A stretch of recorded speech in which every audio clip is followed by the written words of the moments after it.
What if burnout wasn't a problem to fix, but a signal guiding you toward deeper alignment with life? The Practice Podcast invites you to explore how aligning with your energy can transform your connection to yourself, your relationships, and your work. Through real stories, data-driven insights, and life-centered tools, each episode helps you tune into your body's signals and create life-affirming change from the inside out. Welcome to the Practice Podcast. Hello, and welcome back to the Practice Podcast. This is our founder to founder edition where we bring you into our data to kind of help you understand not just how we are growing energetic literacy in our personal lives, but how we actually also use it to grow our business. So my name is Jessica Corbin. If it's been a minute, I'm the Chief Energy Officer here at SORCE, and this is my trusty work wife, Kristi Britto. You can go ahead and introduce yourself, sister. I am the COO at SORCE, co-founder with Jess, and we both moved out of Los Angeles. You guys, our last podcast was in June, and there has been so much transition this summer. You can go ahead and begin with your transitions, and then I can drop into mine. Sure.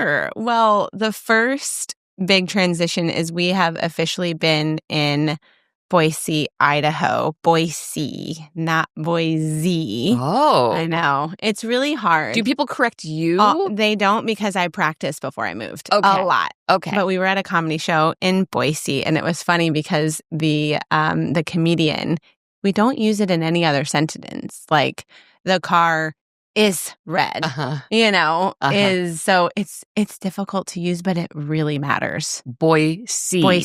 Yeah, Boise. Like Boise. Like I see boys. Like Boise. Boise. Yeah, okay. So we've been there about a little over a month, and it's been incredible. You're almost going on 2 months, actually. We are on, wait a minute. right? July, almost 2 months in the state when we moved in our house. Yeah, it's been about a month and a half. Yeah, you're right. Yeah, it's been about a month and a half. But the kids are happy. We have a lot more space. I'm getting a ton of questions because people have no idea what this city is. And they think it's in Iowa and the Dakotas. And it's all potatoes. But it's not. Have you successfully recruited anyone to move there I'm with trying. you? You're really convincing when you want to be. I am convincing. I also, though, we're going to buy a house probably in the next year. So I want to do that and then convince my people to move over so I don't have to compete with them for housing. That's so you. It is so me. I'm like, wait till I get the one that's on the river. Okay, now you guys. By the way, if you are ever into like our team at SORCE, like you like our designers or you like our editor, Kristi will never give you their information. I am very sorry. I will not share them with the world. I'm sorry for their business. I'm sorry for anyone else's. It just isn't happening. And we've been with them for, I think, 8 years maybe or longer. Yeah. So we settled in Boise. My kids are great. Everything is just surprisingly much more chill. Much more chill. I was looking at my data in the last month, kind of right when we got there. I have this kind of peak, kind of like, we did it. We did the move. So you can see my data is our HRV data. I take my HRV score every single day. Our entire team does. Our entire communities do. It's just finger to camera, and it reads your nervous system in 1 minute. It's pretty cool. So my nervous system was really buoyant right when I got there. And now I've seen just kind of a little bit slowly over time, a tiny trickle of a downtrend. Not a lot though, just like this very slow, steady down until the last week when I knew I was coming to LA. This is something that I haven't observed in a while. But in the past 2 months, I've observed it multiple times, and it's my data will do this big jump. And my HRV is, over 100. And I took it multiple times, so I know it's an accurate reading as well. Waited 10 minutes, took it again, because the first time it happened, wow, that's a huge jump. And I think it has to do with the fact that when I'm anticipating something like coming here, recording this podcast with you, or traveling for for the first time. My family also came in town and it happened again. My body almost mobilizes all of my resources that kind of sit under there in the nooks and crannies in order to power me up for these couple of days. And I kind of appreciate it. So I'm like, well, you know what? I'll take it, because I went to a work party last night with my husband, recording a podcast, a lot of forward-facing. And if you guys have listened or followed our journey, that's really tough for me to have a ton of forward-facing activity. So I'm like, I'll take it. 2 big push days back to back while I'm in LA and eating all the things and going back to Justa and eating all the pizza and drinking the wine. That's push day energy for me. But I am happy to be back here with you, because I do miss us, like, being in person. But now that you moved too, we're both going to be able to share stories about the seasonality of our life. Well, I haven't moved yet. Wait, and I spilled the beans. Cut. It's totally okay. It's totally okay. I haven't moved yet, but yeah. Yeah. That's true. I think there's a couple things with your share that I want us to maybe look at a little bit. And one is, a big part of what we're trying to innovate at SORCE is like language around how to talk about the ebbs and flows of life and take it out of a binary. So this is good or this is bad. And even this idea of a downtrend, I'm like wondering, like, that doesn't mean failure. No. Like, it doesn't mean that anybody is doing anything wrong. So when you were talking about, and then I was like, a downtrend, because that's how we've talked about it. Oh, I see what you mean. I'm starting to actually, instead of down, you know what I'm using? We need to redo you know what I'm using? The word. Recalibration.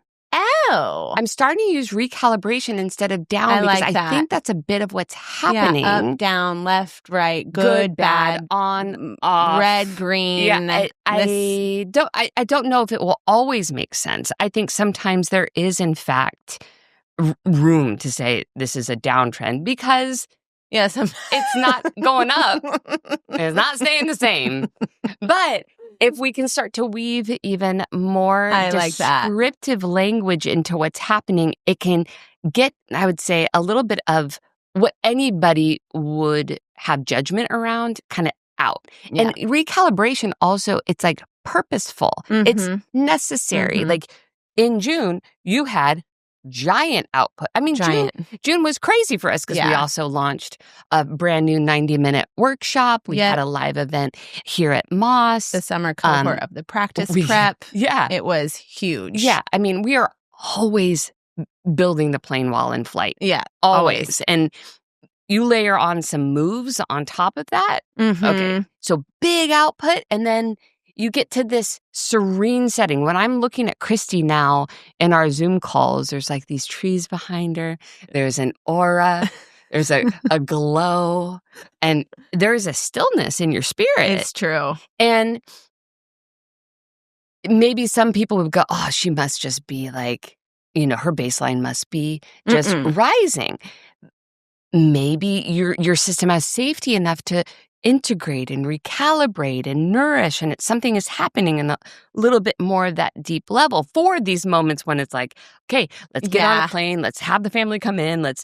So anyway, 100%. I just wanted to talk about the language part as I love that as an aspect of what we do. I love that. And I was explaining to a girl, Kaylee, that I met last night, around taking the morality of how we explain push, maintain, recover, taking that out, taking the good, bad out. And I just felt a tremendous relief all over her body, because she was wearing a Fitbit and she's always looking at her Fitbit and it's telling her things, and she has a negative relationship with her Fitbit. And I love the way that we build here, because according to our users as well, there's such a real relationship, maybe not always positive, but an authentic relationship that doesn't scare people and doesn't create fear. It builds trust over time.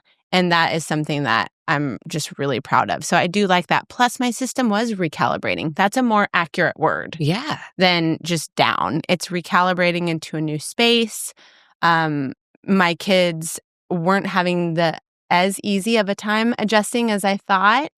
Beck is very, for everyone who knows him, he's very spirited and loves everybody and adjusts so easily and very adaptable. And the second day he goes, at school when they're yelling, "Go Falcons," all I could think about was the geckos. His old school. I'm like, what did I do?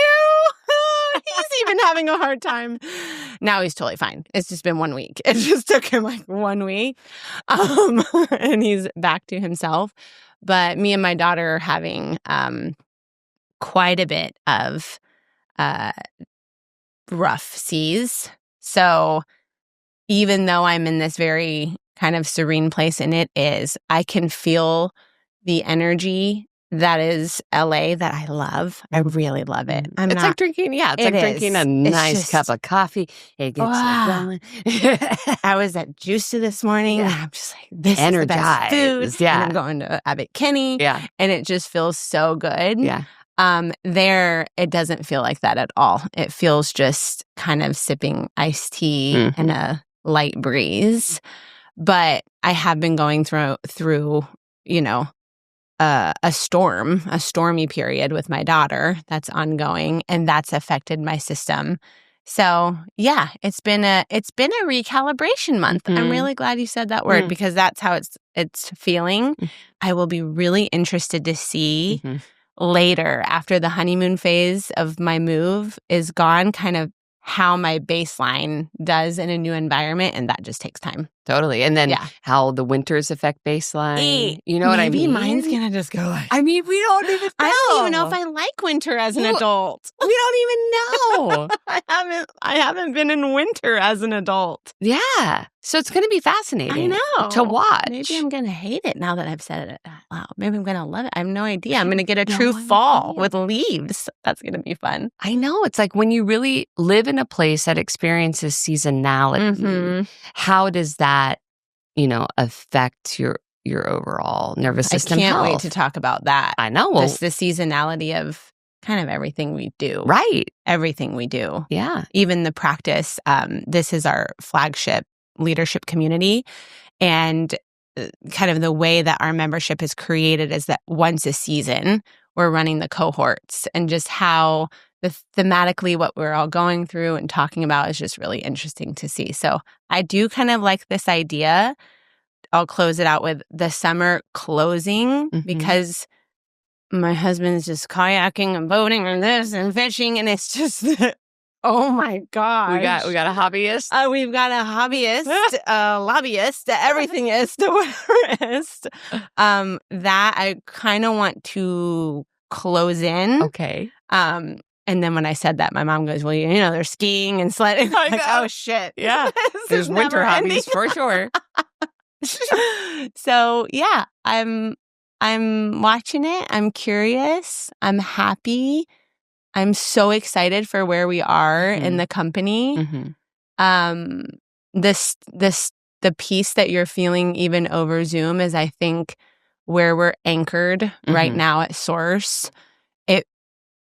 It's not maybe, oh my God, I'm maybe not so excited. It feels very just kind of the puzzle pieces feel nestle in where they are and where it's supposed to be. And the feedback that we're receiving has just felt like a ton of confirmation. So I feel very grounded where we are. Are there any energetically literate commitments you would like to make to yourself over the next period until we meet again? So I did make one on our community call, and it's in the connection to you dimension. I made one kind of internally. I have this habit, especially moving to a new place. Before you talk about connection to you, can you describe what it is that, just for anybody brand new? We do energetic literacy assessments once a month inside of the practice. And so we kind of rate our capacity, our relative capacity in the dimensions of connection to me, which is the connection to myself, how I connect with others, connection to you, and then how I connect with my work. And so we take these assessments to really see where we're getting stuck or where we have room and opportunities to grow our energetic literacy and where we feel pretty fortified.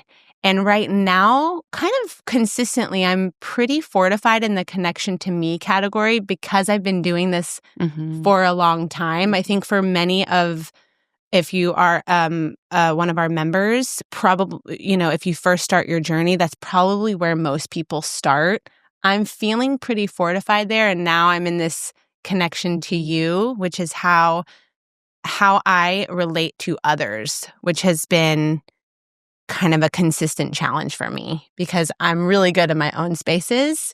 And then once I start to expand my circles, I start to lose a little bit of, who am I in this moment? Wait, let me call it back, which caused some walls, to go up in my life. And so most recently, or more recently, especially this last month, while I'm meeting new people, I have this tendency to expend way more energy than I need to. Way more. I will The Georgia Beach is coming out in Boise. I will overtalk or overdo or over explain and not want to feel misunderstood and try to tell people why I'm here and why I'm not here and that my brother lived here for 10 years and this is not what I believe in. So many different things in order to manage people's version of me because I don't like to feel misunderstood. And kind of since working with Laurel last year, I have noticed I've gotten a lot better, but I still see the pattern that comes of me explaining something. So when I'm with another person, I already feel my energy jumping out of my body and start to go like this, rather than kind of staying in my location, answering a question, and allowing it to land how it lands. So it would be connection to you, articulation. Yeah. Articulation. Yeah. And that is, I see it, so I can see it really clearly. And now it's, how can I do that on the soccer field? Totally. Like when I'm sitting with others, how can I leave, say something and not need to continue to refine or correct? And by the way, it takes so much energy doing that. It's so exhausting to keep up with someone else's narrative of who you might be. And I care. I can't say, well, I don't care what people think about me.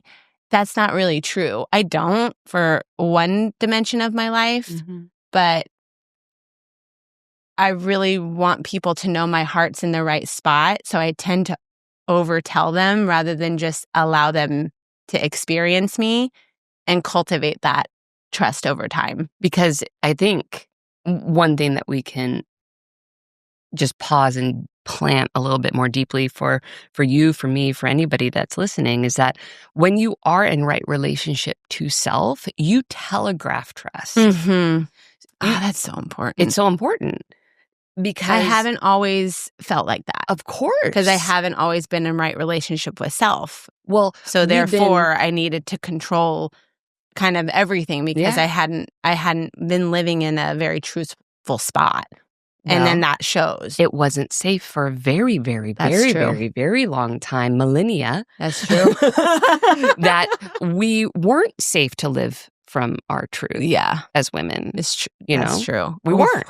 It's still fairly recent that we got the right to vote. I know, that's so. Again, when we talk about energetic literacy, it goes deep. It's a multi-generational exploration. And parts of this still, take up space subconsciously. So when you're like, oh, I want to just make sure that they understand all these things so I can stay connected, so I can stay a part of the tribe, so I can stay in good favor. Yes. It makes sense because that was required. Here's the beautiful part. In many scenarios, I'm not saying all, we will say very privileged scenarios by which we can be fully expressed women. This isn't the case all around the world, but it is the case where we reside. Yes, it is. We owe it to human evolution to remind ourselves of our present time freedom rather than living from the past time shackles. But it's just about just look alive, guys. Look alive. And come into right relationship with self where I know, oh yeah, I don't have to do that tap dance anymore. Yeah. Oh my gosh. What a relief. And I still feel myself half tapping. Well, again, because it it is a momentum that we will, through the course of our lives, we will bring to a place where all of our lineage forward and backward will really understand that we don't have to do that no longer. Yeah. It is complete. It is complete. It is complete. So that's what I'm going to be working on. Beautiful. Still, I love the tap dance because now I have a visual that's very Kristi to have in my head. I want to flash up a picture of Kristi tap dancing. But that part, we love her, right? We love her. We love her. Yeah, she's fun. She's so fun. She's fun. But she gets tired when it comes from a place of fun. She's been tired when it isn't coming from a place of truth. Yeah, it's true. Yeah.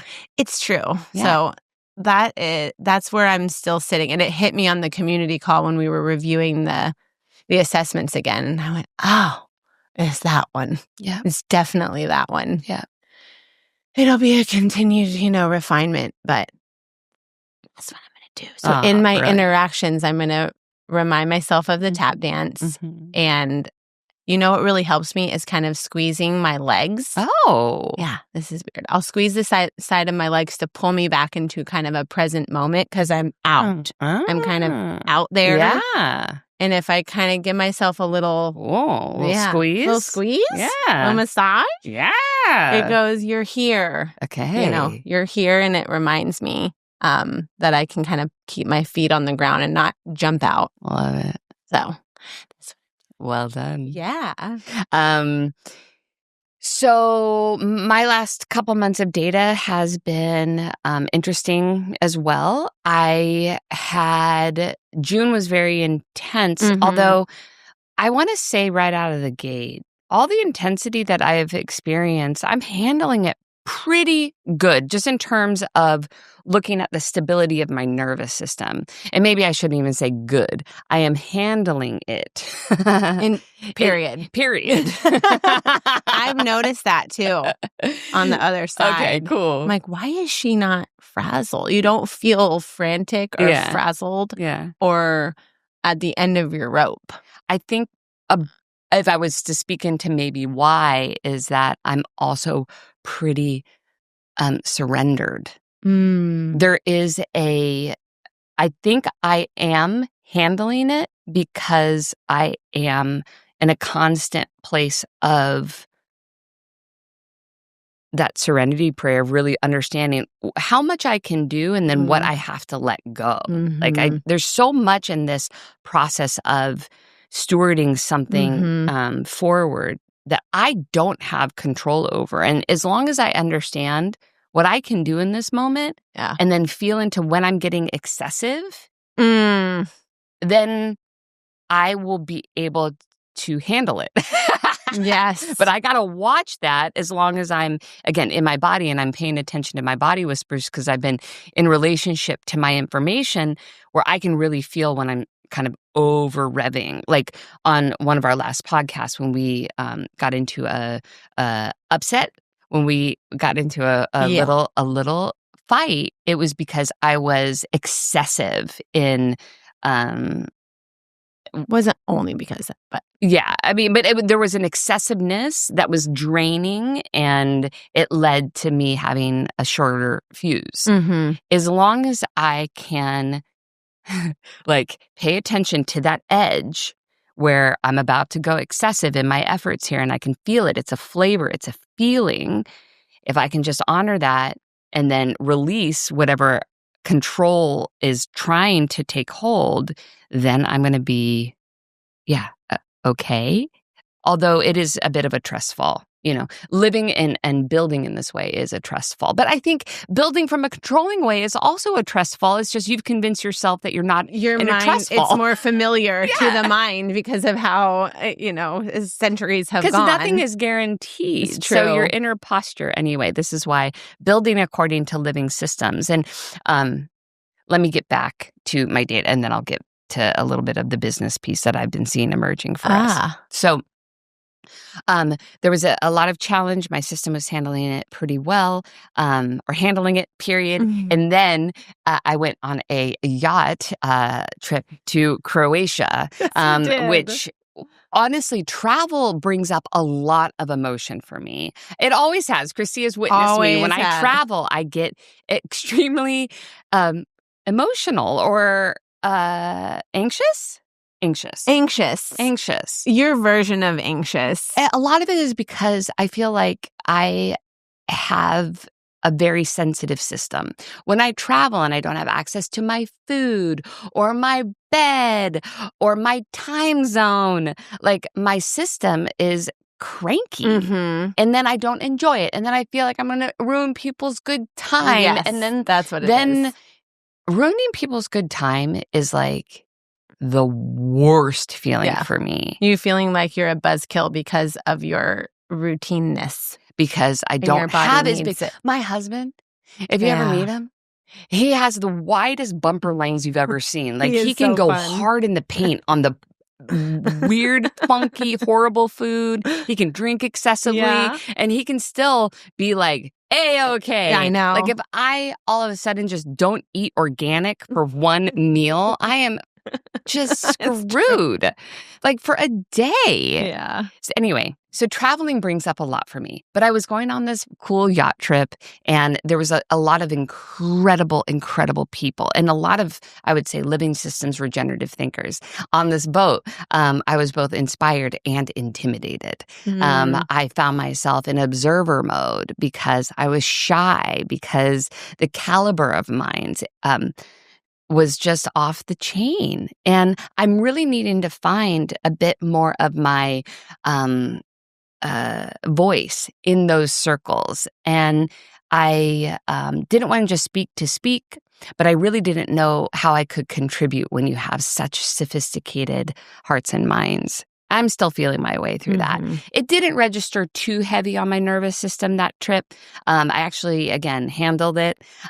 What I have seen, though, consistently that I'll bring a little light to is that without fail, even more than travel, even more than work stress, the number one thing that affects my trends right now is my, drumroll please, is my perimenopause. That is what 100% affects my trends. And I actually recently wrote a little bit of a paper on it because this is a little inside baseball, but I think it's really important when we talk about energetic literacy and understanding, managing, and renewing yourself. Men and women have hormonal cycles that shift over the course of their lifetime, and you need to do self-study to really understand where you're at on that spectrum. In the past, for me, I used to kind of get a load on the system. Baseline would drop for the week before my period. Now that doesn't happen. I actually peak all the way through my day one of my bleed, and then my baseline drops all the way through ovulation, and then it peaks again. It's an inverted pattern. I'll show a graph here. Great. Inverted pattern than what it was before. And so my energy is just, how I'm cycling it is different through the course of a month. And what I have to choose for myself is also different. Anything from like exercise to like the big work project. So that has been the number one thing, even more than Christy, moving. Here's what was interesting too. I get back from Croatia. Christy is no longer here. And Andy, my husband, went on a month-long 50th birthday trip extravaganza. Okay. I lost both of my anchors that month. And my system handled it. It did. I was anticipating more sadness than was actually present. And I realized that my system, not that I don't want you here, because I do want you here, but my system really enjoyed the space. Yeah. It was quieter, and I think I'm ready for that quiet, which then leads to my final bit in my data review. So the last 10 days, maybe 2 weeks, have been more volatile. Why? Well, our tenants gave their notice, and we decided that we're going to move, in addition to my perimenopause. So it's been like a really weird, unconventional pattern because these bigger tectonics are now also moving. And when my husband got back from his trip, he brought back a bug. So then I got sick along that 2-week period too. So it was a bit of a, kind of an onslaught of changes. But we have found tenants. We have now found a new place to live in Lake Arrowhead. So I'm going to have a year where I get to be in the trees, experience the space. It is, 2 hours away from LA. So I'm still going to be able to come here and get that hit. But it's going to be interesting, too, to see how my nervous system responds to not living in the constant swirling energy that is LA. So we're going to be paying attention to that. And I know we're coming up on time. I know, but I do want to say something that's so important, especially just on the heels of you sharing all of these things that affect your data, especially perimenopause. Yeah. People that are in the practice, that are working with us, that are out there, they are going through this too. So a lot of times we will hear, we'll separate your work self and then your personal self, or deal with that stuff at home, but we just want to deal with the work person. How is that possible? Our whole selves are at play. Our nervous system is involved no matter what. What place you're compartmentalizing yourself in, your nervous system is at play. Absolutely. Yeah. And so if you're out there, working at a job and they're leading a team, leading a company, you're likely going through many of the things that we are. And I'll tell you this, you guys, there's a lot of dialogue out there that the chaoticness of perimenopause and menopause and how it can bring up all this symptomology. I'm not saying that that's not true, but I will tell you, it brings a clarity, it brings a power forward. Mm-hmm. It is a rite of passage, and it needs to be handled with a certain amount of respect, not aversion.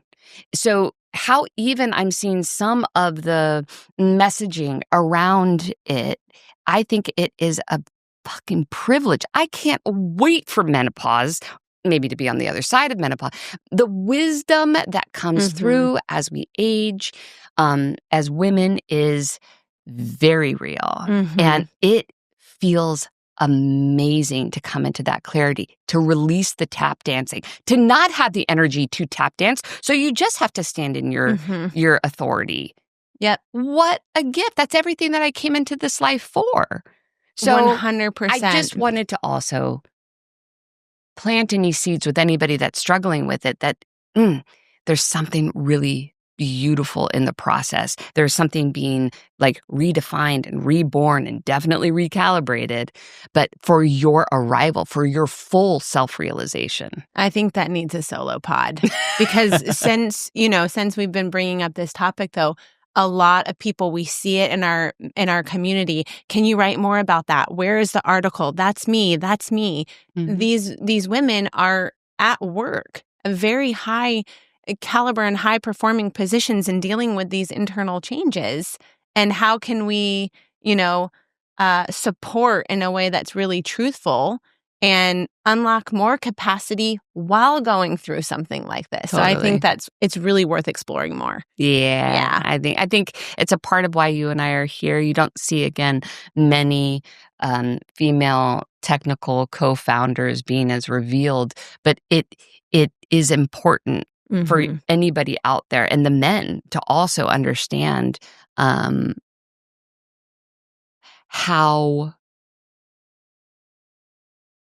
what's going on with your women, but also how business can be shaped, and how all of this can be leveraged towards the benefit of the business if you actually know how to work it. Yeah? Perfectly said. Because then we can work together versus trying to keep things under the rug and override and just, because again, we're designing business as a living system. Yeah. Living systems are always being born. They're always being born. This is a process of stewarding. It's a presencing and looking, and then adding in the proper nutrients to the garden to allow life to happen on its own. It is less about control. It is about allowing something its natural pace to grow, and that's really what we're committed to do with our baby, SORCE. Yeah. And if you don't get down with that, just start to study science a little bit more, and biology and physiology, and how the body works, and the heart and the mind, because this isn't, some new age couch we're sitting on. This has been in nature for hundreds of thousands of years. This is, how our bodies naturally communicate to us every single day. And so, I think that if you're hearing this and you're out there, I really hope that helps. And I think we should talk about it even more. Beautiful. Yeah. My commitment is in the connection to me, and it is in action. I'm going to have a strong desire to go a little excessive because of all the newness and what accent pillow, and then what rug, and then you're going to be on the on the inner tubes trying to buy all the stuff. But Yes. I need to the action needs to be just to kind of again sit in the pocket of my capacity, and it will all unfold in perfect time. Sweet. All right. Yeah. Yay! Yay! Okay, you guys, thank you so much for joining this edition of the Practice Podcast. We will see you guys next time. Bye.